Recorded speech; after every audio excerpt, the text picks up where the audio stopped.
Good morning friends. स्वागत है आपका अपना यूट्यूब चैनल एमपीएस में। तो चलिए आज का क्लास हम स्टार्ट करते हैं टाइम एंड टेंस का। टाइम एंड टेंस का यह दूसरा वीडियो है। टाइम एंड टेंस में हम लोगों ने पिछले वीडियो में जाना था पार्ट 1 में introduction of the tense and kind of tense and present indefinite tense and its structure. आज के इस वीडियो में हम जानेंगे present continuous tense. Time and tense का पहला चैप्टर का दूसरा भाग है प्रेजेंट कंटिन्यूअस टेंस। तो चलिए स्टार्ट करते हैं क्लास हम लोग।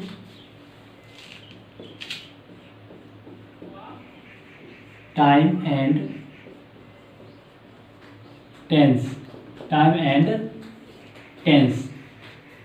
टाइम एंड टेंस का दूसरा भाग जो है वे प्रेजेंट कंटिन्यूअस टेंस का है। Present continuous tense.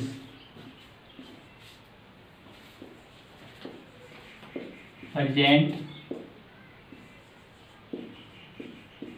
Continuous tense और इसी को प्रोग्रेसिव भी बोलते हैं। प्रोग्रेसिव और इम्परफेक्ट टेंस।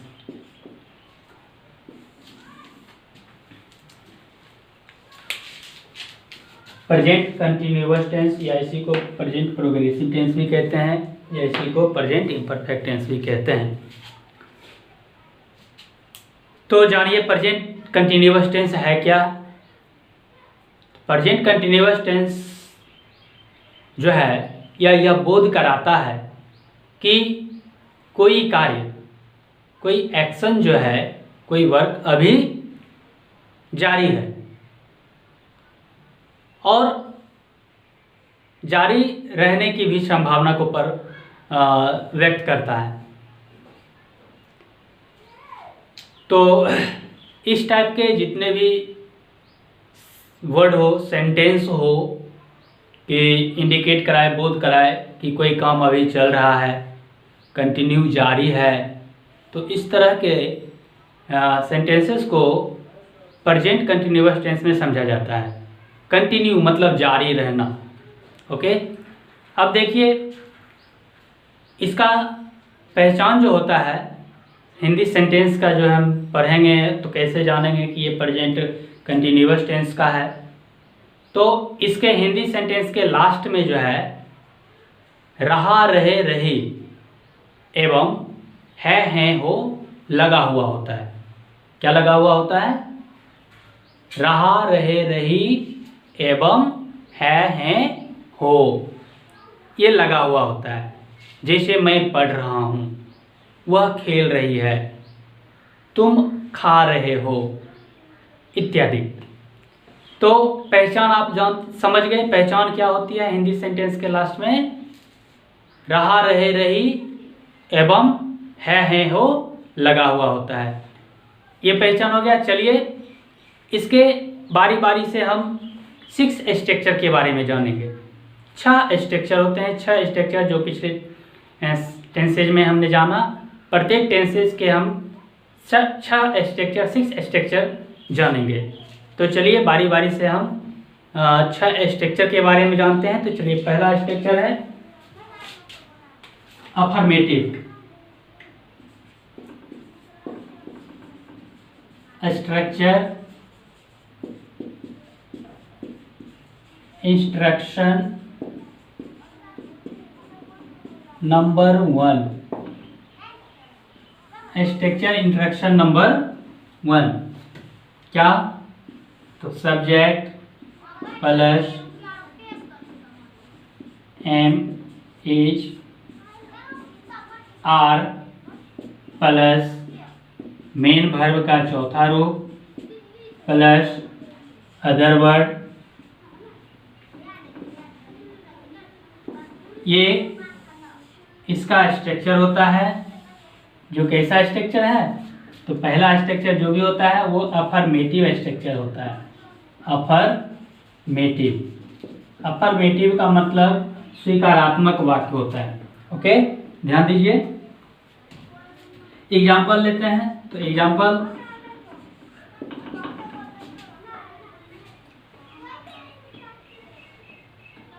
बीना अभी अंग्रेजी पढ़ रही है। बीना अभी अंग्रेजी पढ़ रही है। आप देख रहे हैं क्या सेंटेंस लिखा है, बीना अभी अंग्रेजी पढ़ रही है। तो स्ट्रक्चर क्या कहता है, आपने ये जाना, मैंने आपको आइडेंटिफाई बताया, क्या पहचान क्या, तो लास्ट में रहा है, रही है, रहे हैं लगा हुआ। देखिए लास्ट में क्या लगा हुआ है, रही है, मतलब ये सेंटेंस जो है प्रेजेंट कंटिन्यूअस टेंस का है। ओके, तो प्रेजेंट कंटिन्यूअस टेंस का जो है ये अफर्मेटिव सेंटेंस है। तो अफर्मेटिव स्ट्रक्चर देखेंगे जो 1 होता है। ओके, तो अफर्मेटिव स्ट्रक्चर कहता है पहले सब्जेक्ट को लिखिए, तो सब्जेक्ट चूज कीजिए। इसमें सब्जेक्ट क्या है, तो बीना, तो बीना, बीना, बीना नाउन है, थर्ड पर्सन सिंगुलर है, इसीलिए इसमें से थर्ड पर्सन सिंगुलर नेम के साथ जो है इज का प्रयोग होता है। तो यहाँ पर हमने लिख दिया इज, बीना इज। वर्ब, काम क्या हो रहा है, तो पढ़ने का काम हो रहा है, पढ़ना का अंग्रेजी रीड होता है। ओके, रीड का चौथा फॉर्म कर रहा है लिखने, तो रीडिंग हो जाएगा। बीना इज रीडिंग, क्या जो शेष वर्ब बच गया उसको लिख दीजिए, तो इंग्लिश नाउ, इंग्लिश नाउ।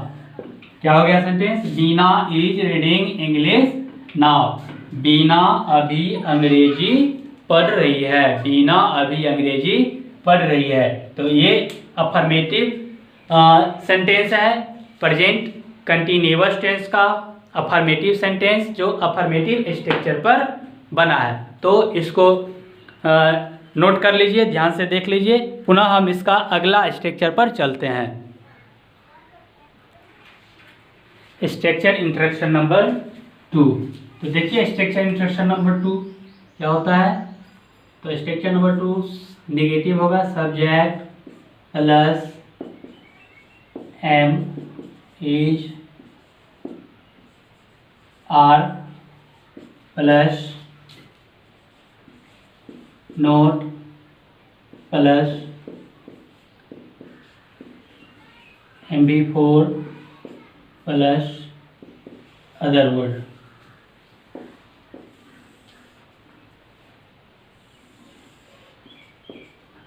चलिए इसका एग्जांपल देखते हैं। ये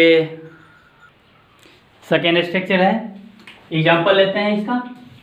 तो एग्जांपल नेगेटिव सेंटेंस है, तो नेगेटिव स्ट्रक्चर है, तो नेगेटिव सेंटेंस होगा इसका एग्जांपल। जैसे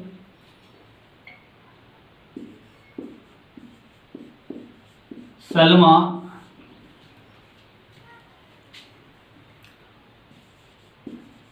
वहाँ नहीं जा रही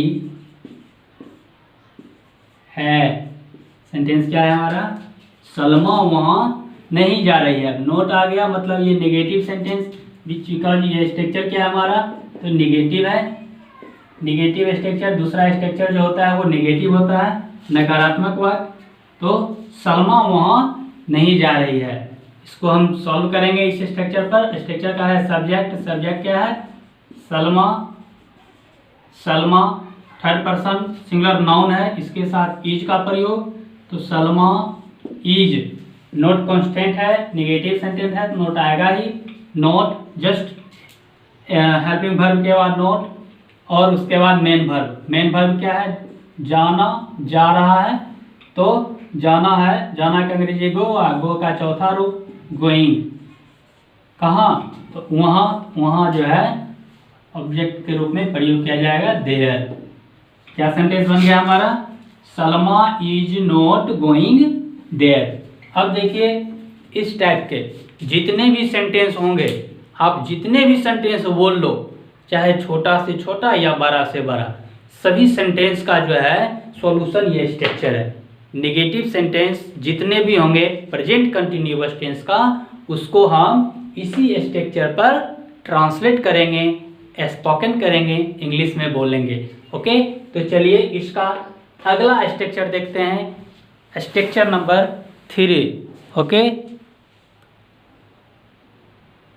स्ट्रक्चर 3, ये जो स्ट्रक्चर होगा ये होगा इंट्रोगेटिव स्ट्रक्चर। स्ट्रक्चर 3 जो होता है वो इंट्रोगेटिव होता है।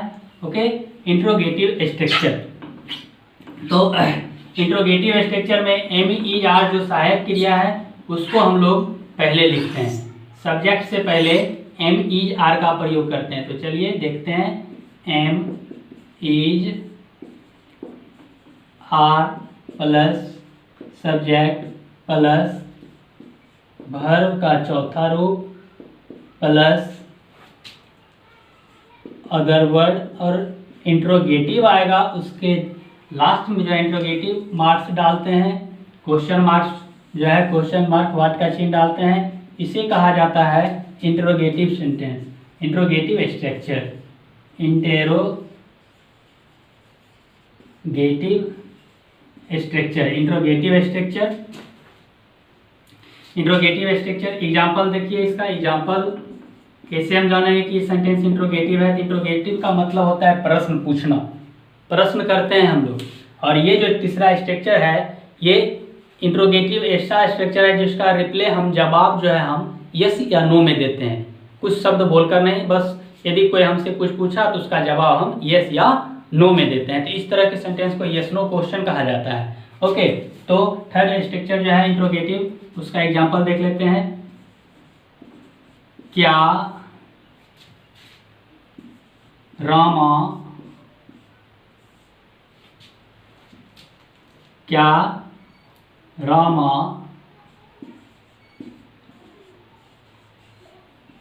दिल्ली जा रही है? सवाल क्या पूछ रहा है, क्या रामा दिल्ली जा रही है? यदि रामा दिल्ली जा रही है तो बोलेंगे यस, नहीं जा रहे हैं तो बोलेंगे नो। तो इस तरह के जो सेंटेंस होंगे उसको हम इस स्ट्रक्चर पर सॉल्व करेंगे। क्या स्ट्रक्चर क्या कर रहा है, तो पहले am is are according to subject, subject अनुसार आप एम इज आर का प्रयोग करिए। सब्जेक्ट रामा जो थर्ड पर्सन सिंगुलर नाउन है, नाउन, तो इसके साथ हमेशा इज का यूज होता है। तो चलिए इज, उसके बाद सब्जेक्ट, सब्जेक्ट क्या है, तो रामा, इज रामा। अब कर रहा है वर्ब, वर्ब क्या है, क्रिया क्या हो रहा है, तो जाने का काम हो रहा है। इज रामा गोइंग, कहाँ जा रहा है, तो दिल्ली की ओर, दिल्ली जा रही है, दिल्ली की ओर जा रही है। तो इसको इंडिकेट करने के लिए हम टू का प्रयोग करेंगे, going to Delhi, going to Delhi. क्या रामा दिल्ली जा रही है? Is Rama going to Delhi. Sentence क्या बन गया हमारा, is Rama going to Delhi, क्या रामा दिल्ली जा रही है। तो माय फ्रेंड्स, आप इस तरह के जितने भी सेंटेंस बोलेंगे इंग्लिश में उसको इस स्ट्रक्चर के आधार पर ही बोलेंगे और ट्रांसलेट भी करेंगे इस स्ट्रक्चर के आधार पर। तो आप इसको कंफर्म कर लें। ओके, चलिए इसका अगला स्ट्रक्चर की ओर चलते हैं, स्ट्रक्चर नंबर 4। तो स्ट्रक्चर नंबर 4 जो होगा वो होगा इंटेरोगेटिव नेगेटिव। पहला स्ट्रक्चर हमने पढ़ा अफर्मेटिव, दूसरा स्ट्रक्चर पढ़ा नेगेटिव, तीसरा पढ़ा इंट्रोगेटिव। अब चौथा जो स्ट्रक्चर हम पढ़ेंगे वो होगा इंट्रोगेटिव नेगेटिव। क्वेश्चन हम नेगेटिव कैसे करते हैं। ओके, तो इंट्रोगेटिव नेगेटिव स्ट्रक्चर जान लेते हैं।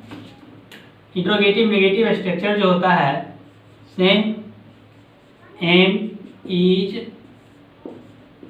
Are plus subject plus not plus MV4 plus other word plus what का चिन्ह। तो चूंकि इंट्रोगेटिव सेंटेंस जो भी होंगे लास्ट में जो है वाट का चिन्ह हम देते ही है, ये तो कंस्टेंट है, देना ही होता है। ये जो सेंटेंस है हमारा इंटेरोगेटिव निगेटिव स्ट्रक्चर है। इंट्रोगेटिव निगेटिव स्ट्रक्चर है। इस पर हम इंट्रोगेटिव निगेटिव सेंटेंस को ट्रांसलेट करेंगे। एग्जांपल ले लेते हैं। क्या आप लोकगीत नहीं गा रहे हैं? क्या आप लोकगीत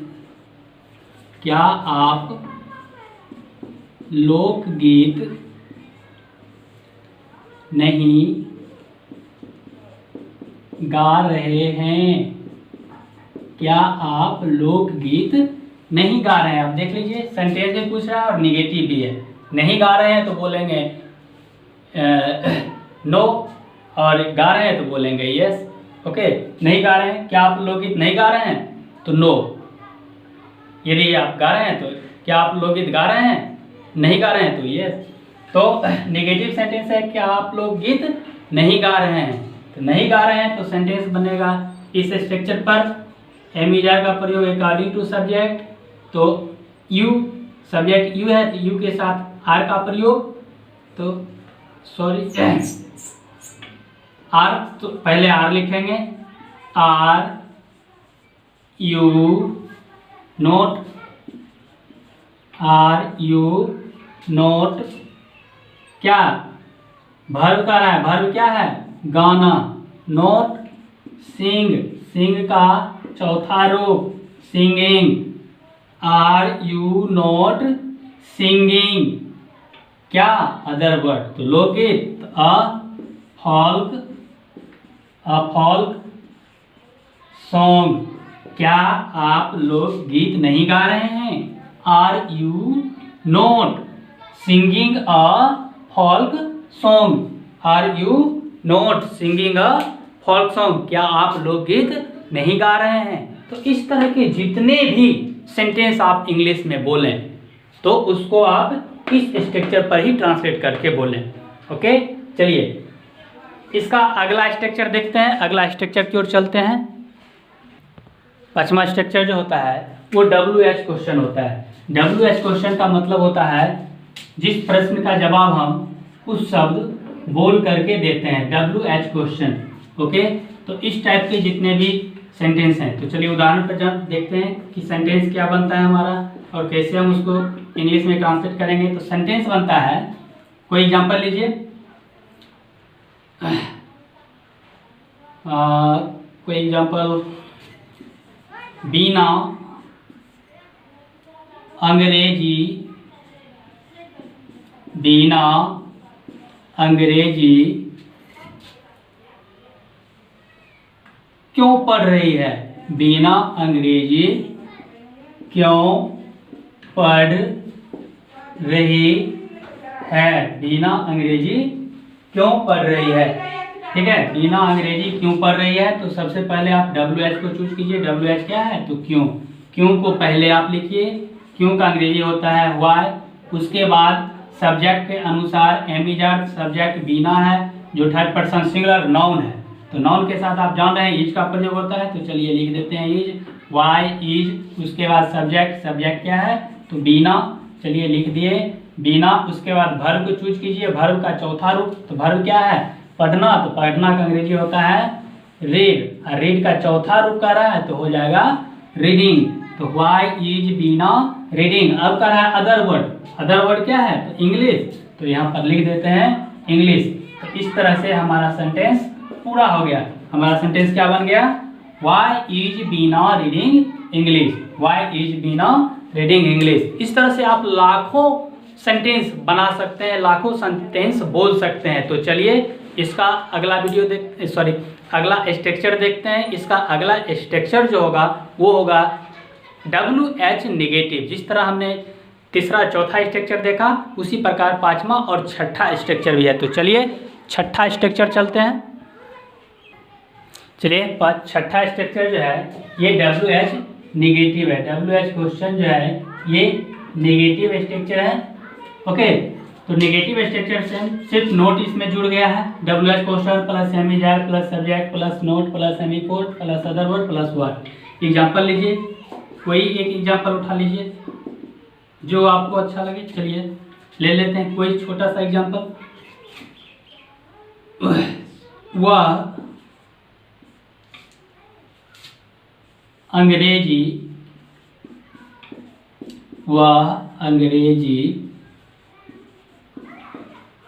क्यों नहीं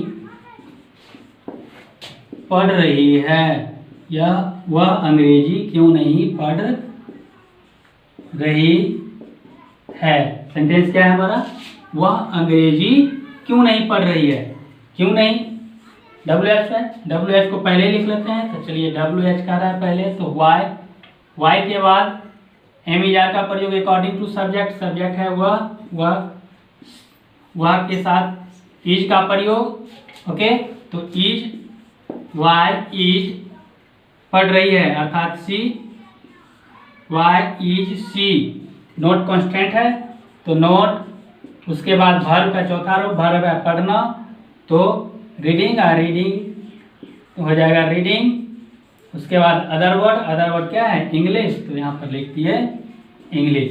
तो इस तरह से एडजस्टिंग सेंटेंस जो हमारा बन गया क्या, why is she not reading English, why is she not reading English. तो इस तरह से प्रेजेंट कंटिन्यूअस टेंस का जो है 6 स्ट्रक्चर कंप्लीट होता है। तो इस तरह से जितने भी सेंटेंस आपको बोलना पड़े तो आप इस टेंस का यूज़ करके, इस स्ट्रक्चर के यूज़ करके आप प्रयोग करके बोल सकते हैं। तो चलिए आज का प्रेजेंट कंटिन्यूअस टेंस का जो पूरा स्ट्रक्चर समाप्त होता है। यदि आपको ये वीडियो अच्छा लगे तो लाइक करें, शेयर करें और सब्सक्राइब करें, तथा इससे रिलेटिव कुछ और बात जो आपको जानने की जिज्ञासा जो हो सके, अभी हमने आपको यहाँ पे जो है इस वीडियो में नहीं बता पाया है, तो कमेंट करके हमको ज़रूर बताएं। हम अगले वीडियो में आपकी वो भी जिज्ञासाएं को पूरा करने की कोशिश करेंगे। ओके।